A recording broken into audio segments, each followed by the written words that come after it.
रावण के करीब आते ही क्यों घास का तिनका उठा लेती थी माता सीता। जानिए क्या है इसके पीछे की कहानी। लंकापति रावण मां सीता का हरण करके लंका ले गया।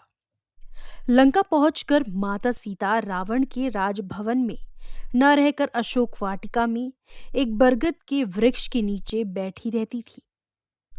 रावण अपने सैनिकों के साथ बार बार वहां आता और अपनी शक्ति और गुणों का बखान कर मां सीता जी को प्रभावित करने की कोशिश करता और असफल होने पर मां सीता को धमकाता था।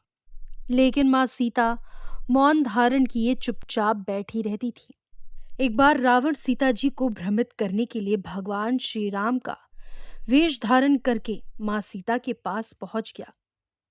जैसे ही वो मां सीता के पास पहुंचा, उसका मन बदल गया और वो वापस अपने राजमहल में लौट आया। उसे वापस आया देख रावण की पटरानी मंदोदरी ने उससे सवाल पूछा, आप तो राम का वेश धारण करके गए थे, फिर भी सीता को प्रभावित नहीं कर सके, क्यों? रावण ने जवाब दिया, मंदोदरी, जब मैं राम का वेश धारण कर सीता जी के पास गया तो सीता के प्रति मेरी भावना ही बदल गई। वो मुझे मां रूप में नजर आने लगी। रावण ने अपना हर पैतरा आजमा दिया, हर दाव चल दिया, लेकिन वो माता सीता को किसी भी प्रकार प्रभावित नहीं कर सका। उसके मन में एक ही सवाल आता था कि आखिर मैं जब भी आता हूं तो सीता एक घास का तिनका क्यों उठा लेती है। वो बार बार कहता था, मेरे जैसा शक्तिशाली व्यक्ति को तुम घास के एक मामूली तिनके से क्यों डराती हो। वो भी इसका रहस्य जानना चाहता था, लेकिन इस घास के तिनके का रहस्य माता सीता के अलावा कोई नहीं जानता था।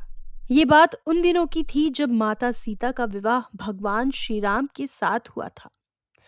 उसके बाद वो अपने माता और पिता और जनकपुरी को छोड़कर भगवान श्री राम के साथ अयोध्या चली आई। अयोध्या वासियों ने अपनी बहू का बहुत स्नेह से आदर सत्कार किया। माता सीता ने भी अयोध्या राजमहल के सारे रीति रिवाजों का बड़े ही प्यार और सहज भाव से पालन किया। इन्हीं रीति रिवाजों में से एक रिवाज ऐसा भी था जिसके अनुसार माता सीता को घर के समस्त लोगों को कुछ मीठा पकवान बनाकर खिलाना था। माता सीता ने मीठे पकवान में खीर बनाई और समस्त परिजनों को खीर खाने के लिए आमंत्रित किया गया। सभी परिजनों ने माता सीता का आमंत्रण स्वीकार किया और खीर खाने बैठ गए। माँ सीता ने सबको खीर परोस दी, लेकिन न जाने कैसे राजा दशरथ की खीर पर एक छोटा सा घास का तिनका गिर गया, जिसे माँ सीता ने देख लिया।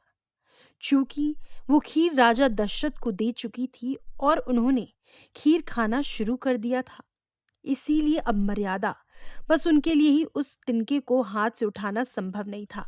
तभी माँ सीता ने दूर से ही उस तिनको को घूर कर देखा और वो तिनका जलकर राख हो गया। सीता जी ने सोचा उन्हें ये करते हुए किसी ने नहीं देखा, लेकिन राजा दशरथ ने माँ सीता के इस चमत्कार को देख लिया था। उस वक्त राजा दशरथ चुप रहे, लेकिन कुछ समय के बाद उन्होंने सीता जी को अपने कक्ष बुलवाया और उन्होंने सीता जी को बताया कि आज उन्होंने भोजन के समय उनके चमत्कार को देख लिया था। तब उन्होंने सीता जी से कहा, आप साक्षात जगत जननी स्वरूप हैं, लेकिन आप मेरी एक बात हमेशा याद रखना। आपने जिस नजर से आज उस तिनके को देखा था, उस नजर से आप कभी भी अपने शत्रु को भी मत देखना। बस इसी कारण जब भी रावण माता सीता के सामने आता था, तो वो उस घास के तिनके को उठाकर राजा दशरथ की बात को याद कर लेती थी। माता सीता चाहती तो रावण को पल भर में ही राख कर सकती थी, लेकिन राजा दशरथ को दिए उस वचन की लाज रखने के कारण वो हमेशा मौन धारण कर लेती थी।